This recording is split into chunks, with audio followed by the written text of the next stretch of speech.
Hello दोस्तों, कैसे हैं आप सब लोग। स्वागत है आप सभी का हमारे चैनल मैथ स्टडी में।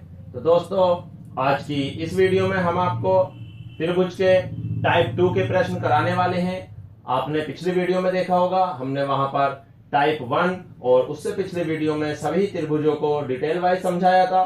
तो अब यहाँ पर ये हमारी तीसरी वीडियो और इसमें हम टाइप 2 के प्रश्न कराने वाले हैं त्रिभुज से संबंधित। तो आप ध्यान से देखिए और अगर वीडियो अच्छी लगे तो लाइक और शेयर कर देना और चैनल को हमारे सब्सक्राइब करना। तो चलिए टाइम वेस्ट ना करते हुए सीधे क्वेश्चन पर चलते हैं। और सबसे पहला क्वेश्चन स्क्रीन पर देखिए अपनी, हम पढ़ देते हैं। क्वेश्चन है, एक समबाहु त्रिभुज का क्षेत्रफल 4√3 सेंटीमीटर वर्ग सेंटीमीटर है। इसकी प्रत्येक भुजा की लंबाई कितनी है? ऑप्शन आपके सामने है। तो देखिए काफी इजी क्वेश्चन है, देख लीजिए।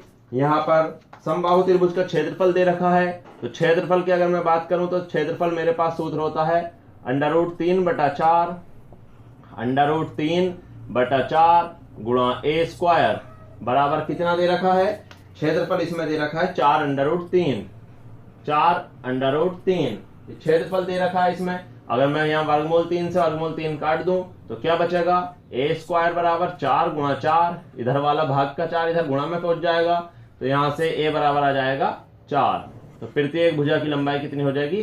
4 सेंटीमीटर। यही पूछा उसने, प्रत्येक भुजा की लंबाई बताइए। तो आंसर हो गया option number b, right. Option number b 4 centimetre. बहुत ही आसान सा क्वेश्चन था। नेक्स्ट क्वेश्चन देख लीजिए, ध्यान से देखिए इसे। इससे नेक्स्ट क्वेश्चन की बात करते हैं फिर। आज का दूसरा क्वेश्चन सामने आपकी स्क्रीन पर शो है। क्वेश्चन है, एक समबाहु त्रिभुज की प्रत्येक भुजा 2√3 सेंटीमीटर है। इसकी ऊंचाई कितनी है? एक समबाहु त्रिभुज की प्रत्येक भुजा 2√3 सेंटीमीटर है, इसकी ऊंचाई पूछी है। तो देखिए ये भी कोई हार्ड क्वेश्चन नहीं है। क्वेश्चन नंबर 2 आज का। ऊंचाई दे रखी है, ध्यान रखेंगे। ऊंचाई दे रखी है कितनी? 2√3। तो ऊंचाई प्रत्येक भुजा दे रखी है, प्रत्येक भुजा दे रखी है और ऊंचाई पूछी है। तो प्रत्येक भुजा यानी a का मान दे रखा है 2√3 सेंटीमीटर। a का मान दे रखा 2√3 सेंटीमीटर, ऊंचाई पूछी है। तो अगर आपको फॉर्मूला याद है तो बहुत ही आसान सा क्वेश्चन है। फॉर्मूला याद हो अगर आपको तो देखिए, फॉर्मूला हमने आपको बताया था। क्या फॉर्मूला था ऊंचाई के लिए? ऊंचाई या लंब, ऊंचाई या लंब, हमने दोनों के लिए एक ही बात बोली थी। और उसका फॉर्मूला था √3/2 गुणा a। तो देखिए यहाँ पर मान रख दीजिए, √3/2 गुणा a का मान रखेंगे 2√3। तो 2 से 2 कैंसिल हो जाएगा। जब √3 की गुणा √3 से होगी तो यहाँ आएगा 3 सेंटीमीटर। ऊंचाई आ जाएगी 3 सेंटीमीटर। ऊंचाई पूछे या लंब पूछे, 3 सेंटीमीटर यहाँ पर आपका आंसर हो जाएगा। ऑप्शन नंबर ए राइट हो जाएगा यहाँ पर। इससे नेक्स्ट क्वेश्चन देखते हैं, क्वेश्चन नंबर 3। इसे मैं रफ कर देता हूं, आप उतार लीजिए या कॉपी कर लीजिए या शॉट ले लें। क्वेश्चन नंबर 3 की बात करते हैं अब। तो क्वेश्चन नंबर 3 आपकी स्क्रीन पर शो हो चुका होगा। तो देखिए क्वेश्चन है, एक समबाहु त्रिभुज की प्रत्येक भुजा में 2 सेंटीमीटर की वृद्धि करने पर इसके क्षेत्रफल में 2√3 वर्ग सेमी की वृद्धि हो जाती है। त्रिभुज की प्रत्येक भुजा की लंबाई कितनी है? तो देखिए ज्यादा हार्ड तो नहीं, लेकिन हाँ थोड़ा सा घुमा दिया है क्वेश्चन। तो यहाँ पर आप देख लीजिए क्या दे रखा है, प्रत्येक भुजा में वृद्धि करना है 2 की। यानी आप ये समझिए कोई समबाहु त्रिभुज है इस तरीके से। अगर हम यहाँ पर इसकी कोई भुजा मानेंगे तो हम क्या लेंगे? a। हमने माना कि इसकी भुजा है a, और जब वृद्धि कर देंगे यानी बड़ा कर देंगे, बड़ा करने का मतलब है इसकी भुजा हो जाएगी a+2। प्रत्येक भुजा a+2, क्योंकि प्रत्येक भुजा में 2 सेंटीमीटर की वृद्धि कर दी। तो क्या हुआ?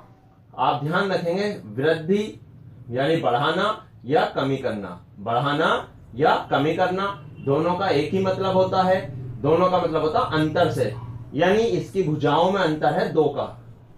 छोटे त्रिभुज की और बड़े त्रिभुज की भुजाओं का अंतर कितने का है? 2 सेंटीमीटर का अंतर है। तो यहां पर हम इसके ही यूज करेंगे। हम यहां पर क्या करेंगे? बड़े त्रिभुज का क्षेत्रफल, यानी अगर बड़ा त्रिभुज का क्षेत्रफल लेंगे आप, यहां पर सूत्र लगाएंगे √3/4 गुणा भुजा की घात 2। तो भुजा क्या है यहाँ पर? a+2 की घात 2। ये तो हो गया बड़े त्रिभुज का क्षेत्रफल। इसमें से माइनस कर देंगे छोटे त्रिभुज के क्षेत्रफल को, तो वो कितना होगा √3/4 गुणा भुजा की घात 2।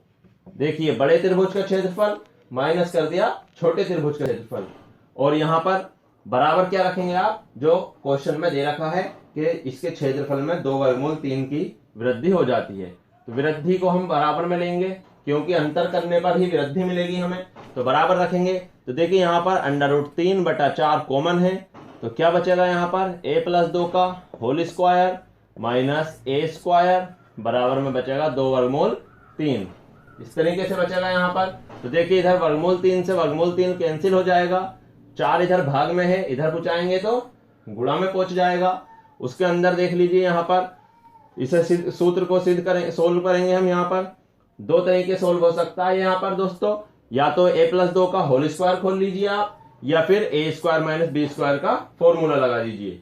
तो यहाँ पर फॉर्मूला लगा लेते हैं हम a² - b² का। आपको मैं फॉर्मूला लिख के दिखा दूं। देखिए एक फॉर्मूला होता है हमारे पास a² - b²। तो यहाँ पर हम क्या कहते हैं इसे a+b और दूसरे ब्रैकेट में a - b, यानी एक बार जोड़ देते हैं और एक बार घटा देते हैं। तो यहाँ कुछ ऐसे ही हो जाएगा। देखिए स्मॉल a +2 कैपिटल A की जगह हो जाएगा और कैपिटल B की जगह स्मॉल a हो जाएगा। इस तरीके से फॉर्मूला यूज करेंगे तो क्या बन जाएगा यहाँ पर देख लीजिए। यहाँ पर इसे सोल्व करेंगे तो सबसे पहले ब्रैकेट में जोड़ेंगे यानी a+2 और +a।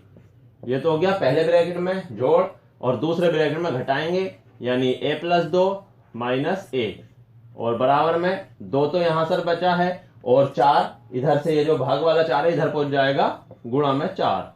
तो यहाँ पर देखिए a- का और a+ का कैंसिल हो गया। यहाँ पर a+ के जुड़ गए, 2a + 2 इस ब्रैकेट में बचा, गुणा में यहाँ पर केवल 2 बचा, बराबर में 2 × 4। देखिए इस 2 से ये 2 कैंसिल हो गया, तो यहाँ पर बचा 2a + 2 बराबर 4, 2a बराबर 4 - 2, तो 2a बराबर यहाँ पर हो गया 2 और 2 से 2 कैंसिल करेंगे तो 1 बार a बराबर आ जाएगा 1 सेंटीमीटर।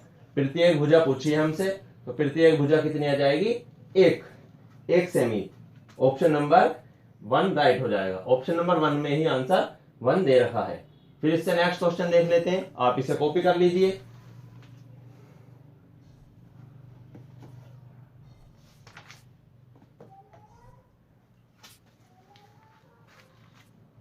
हाँ तो दोस्तों ये क्वेश्चन पूरा हुआ हमारा, ध्यान से देख लीजिए आप।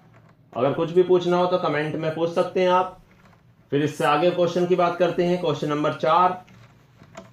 तो क्वेश्चन नंबर 4 देख लीजिए, आपकी स्क्रीन पर शो हो चुका होगा क्वेश्चन नंबर 4।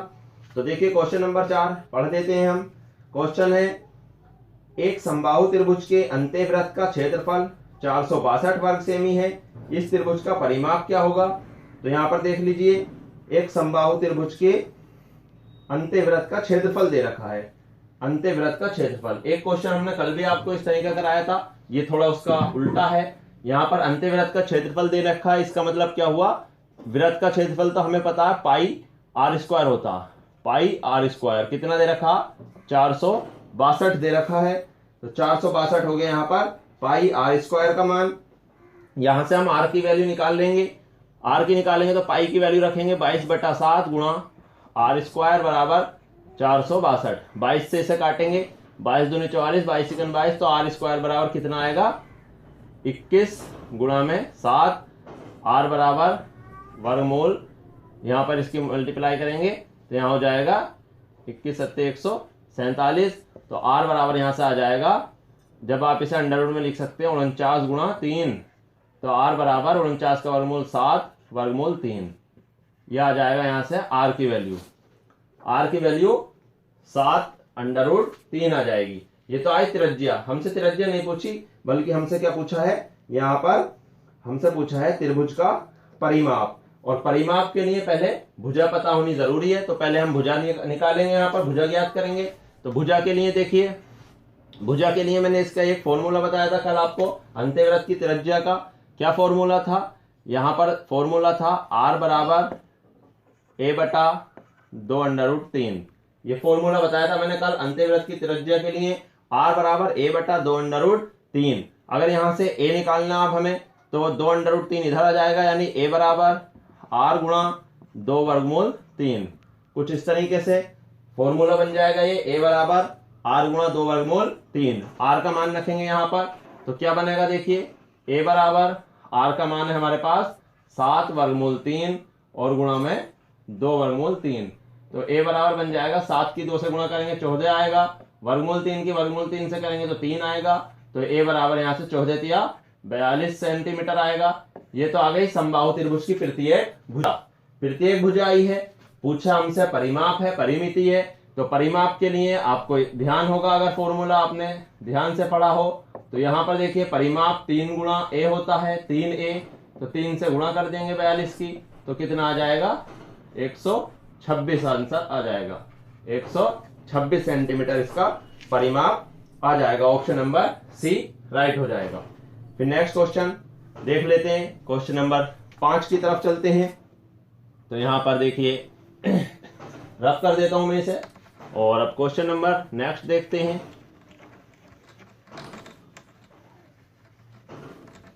तो यहां पर देखिए नेक्स्ट क्वेश्चन स्क्रीन पर शो हो चुका है आपके सामने। क्वेश्चन है, एक समद्विबाहु त्रिभुज की परिमिति 14 सेंटीमीटर है तथा बराबर भुजाओं में से एक भुजा तीसरी भुजा का तीसरी भुजा के अनुपात 5:4 है। इस त्रिभुज का क्षेत्रफल कितना है? तो देखिए ज्यादा दिक्कत में ना जाएं आप, अगर आपको समद्विबाहु त्रिभुज का क्षेत्रफल पता हो, समद्विबाहु त्रिभुज का क्षेत्रफल क्वेश्चन नंबर 5 है ये, समद्विबाहु त्रिभुज का यहाँ पर फॉर्मूला बताया था हमने आपको, क्षेत्रफल का भी और परिमाप का भी। तो परिमाप का फॉर्मूला था यहाँ पर हमारे पास 2a + b, और कितना दे रखा है इसने यहाँ पर 14, 2a + b की वैल्यू 14 दे रखी है, और साथ में अनुपात दे रखा है a/b बराबर 5:4।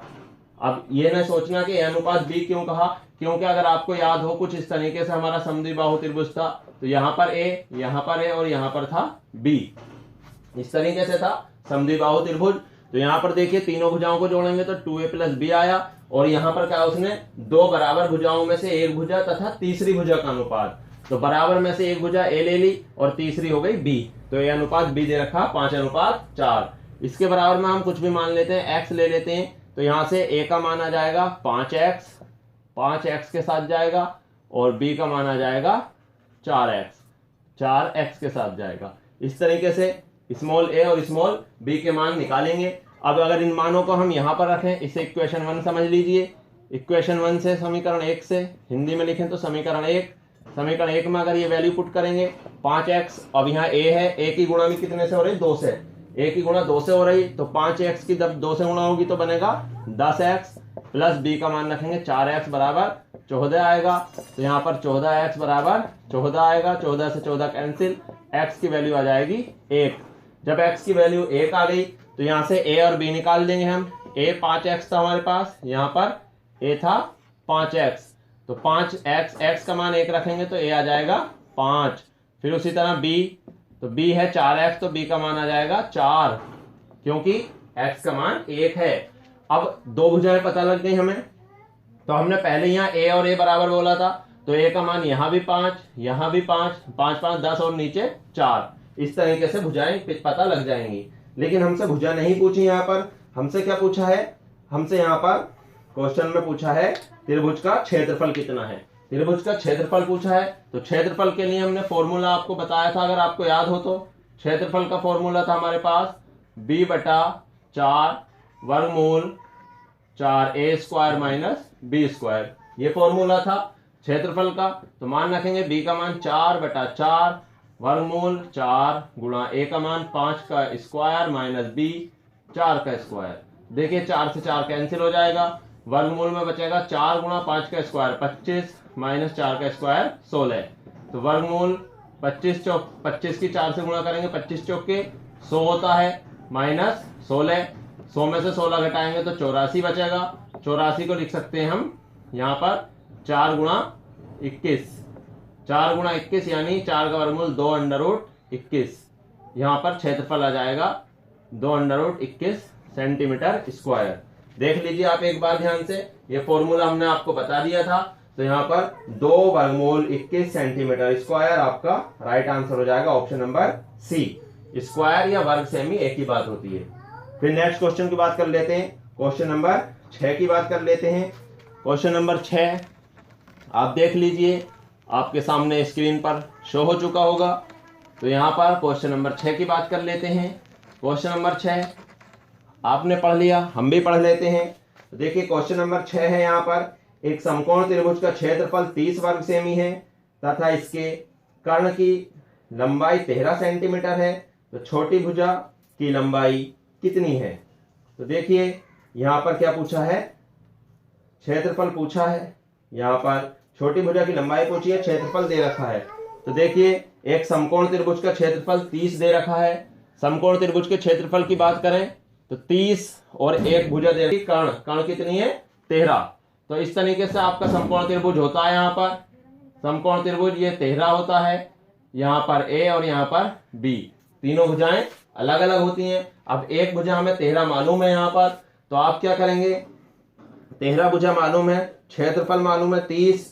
तो यहाँ पर आप 13 से या तो आपको 2 तरीके हैं निकालने के। यहाँ पर एक तरीका तो आपका हो जाता है यहाँ पर पाइथागोरस प्रमेय यूज करें, लेकिन पाइथागोरस प्रमेय से यहाँ पर आपके लिए तैयार हो जाएगी द्विघात समीकरण, जैसा कि कल देखा था आपने, और आपको वहां दिक्कत होती है तो हम यहाँ पर ऑप्शन से बताते हैं आपको। आप केवल ये ध्यान रखेंगे कुछ पाइथागोरियन त्रिक होते हैं, यानी जब भी समकोण त्रिभुज बनेगा वहां पर कुछ संख्याएं ऐसी बनेंगी जो जिनका वर्ग करने पर कुछ दूसरा मिल जाए। तो यहाँ पर आप क्या करेंगे, यहाँ पर 13 दिखा आपको, तो हमेशा 13 के साथ 12 और 5 मिलेगा। क्यों मिलेगा ये आपको याद रखना होगा। आपको क्वेश्चन में पहले ही बता दिया है समकोण त्रिभुज है, तो समकोण त्रिभुज में 13 12 5 इस तरीके से भुजाएं होती हैं। अगर आप इन्हें चेक करेंगे 13 का स्क्वायर होता है 169, 12 का स्क्वायर 144 प्लस 5 का स्क्वायर 25। तो यहाँ पर 144 और 25 169 हो जाएगा। तो देखिए इस तरीके से यहाँ पर आप इसे चेक कर सकते हैं और ये समकोण त्रिभुज बन जाएगा। तो यहाँ पर 13 के साथ सबसे छोटी भुजा क्या है 5, तो डायरेक्टली आंसर मिल जाएगा आपको, ऑप्शन नंबर बी राइट हो जाएगा। 5 सेंटीमीटर इसका राइट आंसर है, छोटी भुजा 5 हो जाएगी। वैसे ही आप जैसे कुछ और तरीके याद रखें, 3 के साथ मिल जाता 3 4 5, 3 4 5, इसका डबल कर लीजिए 6 8 10, ट्रिपल कर लीजिए 9 12 और 15, इस तरीके से चलते रहते हैं। 5 12 13 भी होता है, और भी होते हैं, काफी सारे हैं। तो यहाँ पर आप इस तरीके से ध्यान रखें। एक आपको मिलेगा यहाँ पर 12 7 और 17, तो इन्हें आप याद रख लीजिए, डायरेक्ट आंसर बन जाता है, वरना आपको काफी दिक्कतें हो जाएंगी। तो नेक्स्ट क्वेश्चन देख लेते हैं। अब क्वेश्चन नंबर 7 की बात कर लेते हैं। क्वेश्चन नंबर 7 यहाँ पर आपको स्क्रीन पर शो हो चुका है, हम बता देते हैं। किसी समद्विबाहु त्रिभुज की 2 भुजाओं की लंबाइयां, समद्विबाहु त्रिभुज की 2 भुजाओं की लंबाई क्रमशः 7 और 15 है। इस त्रिभुज की परिमिति कितनी है। देखिए काफी अच्छा क्वेश्चन है, हार्ड नहीं है, केवल आपका माइंड देखा है क्वेश्चन ने। क्वेश्चन नंबर 7 परिमिति पूछी है, और कैसा त्रिभुज है समद्विबाहु, समद्विबाहु त्रिभुज इस तरीके से है, और उसने दे रखा है कि एक भुजा 15 है, एक भुजा 7 है। देखिए यहाँ पर अब नहीं कह सकते कि 15 ये है या 7 ये है। अगर आप ऐसे कहेंगे तो आपको यहाँ पर 7 लेना पड़ेगा। आप कुछ टाइम के लिए ऐसा मान लीजिए 2 भुजाएं दे रखी हैं, तीसरी भुजा पता करनी है और सीधा परिमाप हम बता देंगे। तो कैसे पता करनी है, हमें पता है कि त्रिभुज कैसा है समद्विबाहु। समद्विबाहु त्रिभुज का मतलब है 2 भुजाएं समान, या तो 2 भुजाएं 7 7 होंगी, तीसरी 15 होगी, या फिर 2 भुजाएं 15 15 होंगी और तीसरी 7 होगी। अब यह आपको देखना है कि इन दोनों में कौन सी बात सही है। तो देखिए एक छोटी सी प्रमेय होती है त्रिभुज में कि कभी भी 2 भुजाओं का योग तीसरी भुजा से छोटा नहीं हो सकता। तो अगर आप ऊपर वाली त्रिभुज की बात करें 7 + 7 14, तीसरी भुजा है 15, तो ये 2 भुजाओं का योग तीसरी से छोटा है यहाँ पर, तो हम इसे नहीं ले सकते। तो आप इसे कट कर देंगे तो राइट हो जाएगा आपका ये वाला त्रिभुज। और इस त्रिभुज में जब तीनों भुजाओं को जोड़ेंगे 15 + 15 + 7, तो देखिए यहाँ पर 15 15 और 7, तो यहाँ पर परिमिति आ जाएगी आपकी 37 सेंटीमीटर। यह आपकी परिमिति आंसर हो जाएगा, राइट आंसर 37। ऑप्शन नंबर यहां पर आपका हो जाएगा b option, right, b option 37। काफी बच्चे गलत कर लेते हैं, इसे 7 ले लेते हैं, लेकिन ऐसा नहीं है। और अब देख लीजिए आज का लास्ट क्वेश्चन आपके सामने शो होने वाला है। क्वेश्चन नंबर 8 की तरफ चलते हैं हम। तो आज का लास्ट क्वेश्चन है क्वेश्चन नंबर 8, आपके सामने स्क्रीन पर शो हो चुका है। मैं पढ़ देता हूं। क्वेश्चन नंबर 8 है, यदि 12 सेंटीमीटर आधार वाले त्रिभुज का क्षेत्रफल 12 सेंटीमीटर भुजा वाले एक वर्ग के क्षेत्रफल के समान हो, त्रिभुज का क्षेत्रफल वर्ग के क्षेत्रफल के समान हो, तो त्रिभुज के शीर्ष लंब की लंबाई क्या होगी। देखिए, वर्ग का क्षेत्रफल त्रिभुज के क्षेत्रफल के बराबर बोला है, समान बोला है, और पूछा त्रिभुज के शीर्ष लंब की लंबाई। कैसा त्रिभुज है, यहाँ पर त्रिभुज आधार 12 सेंटीमीटर है और शीर्ष लंब कुछ भी हो सकता, हमें नहीं पता। हमें बस एक बात पता, शीर्ष लंब यानी त्रिभुज का क्षेत्रफल और यहाँ पर क्या दे रखा दूसरी आकृति, वर्ग का क्षेत्रफल और त्रिभुज का क्षेत्रफल दोनों बराबर हैं। तो हम क्या सूत्र लगाएंगे, 1/2 गुणा आधार गुणा लंब, 1/2 गुणा आधार गुणा लंब बराबर है वर्ग का क्षेत्रफल। वर्ग का क्षेत्रफल होता है भुजा की घात 2। ध्यान रखेंगे हमेशा, अभी हमने वर्ग आपको नहीं पढ़ाया है, लेकिन या तो आपको पहले से पता होगा वरना हम आगे पढ़ाएंगे, तब तक के लिए आप सही से समझ लें इसे। यहाँ पर इधर रखा हमने त्रिभुज का क्षेत्रफल 1/2 गुणा आधार गुणा लंब, क्योंकि उसने लंब की और आधार की बात करी है तो हम अपने तरफ से लेकर चल रहे हैं इस सूत्र को, बराबर यहाँ पर उसने वर्ग का क्षेत्रफल बोला है, तो वर्ग का क्षेत्रफल होता है भुजा की घात 2। अब वैल्यू रखेंगे यहाँ पर 1/2 गुणा आधार 12 दे रखा है गुणा शीर्ष लंब हमसे पूछा है, तो लंब ऐसे लिखेंगे बराबर भुजा, तो भुजा भी यहाँ पर 12 ही दे रखी है, भुजा यहाँ पर 12 दे रखी है। तो आप क्या करेंगे, देखिए इस 12 से 12 कैंसिल हो जाएगा, तो यहाँ से लंब क्या बचेगा, लंब बराबर 12 गुणा यहाँ से ये वाला 2 इधर गुणा में आ जाएगा, तो 12 गुणा 2, तो यहाँ से लंब मिलेगा आपको 12 दूनी 24। लंब शीर्ष लंब की लंबाई आ जाएगी 24 सेंटीमीटर। तो यहाँ से देखिए काफी अच्छा सवाल था और आसान सा सवाल था। ऑप्शन नंबर सी राइट हो जाएगा, 24 सेंटीमीटर। तो देखिए दोस्तों, यहाँ तक हमने आज टाइप 2 पढ़ लिया। अब कल हम आपको टाइप 3 पढ़ाएंगे। तो अगर आपने पूरी वीडियो देखी है, आपकी, मैं समझता हूँ आपकी समझ में सभी क्वेश्चन आ गए होंगे, और अगर किसी भी क्वेश्चन में कोई दिक्कत है तो आप हमें कमेंट करके पूछ सकते हैं। तो दोस्तों, अगर वीडियो अच्छी लगी हो तो लाइक और शेयर करना, और चैनल को हमारे सब्सक्राइब कर देना। ध्यान रखना हमारा भी, लाइक करना, सब्सक्राइब करना और ज्यादा से ज्यादा शेयर करना, साथ में बेल आइकन का आइकन दबाएं, जिससे कि आप आगे की वीडियो मिस ना कर पाएं। धन्यवाद।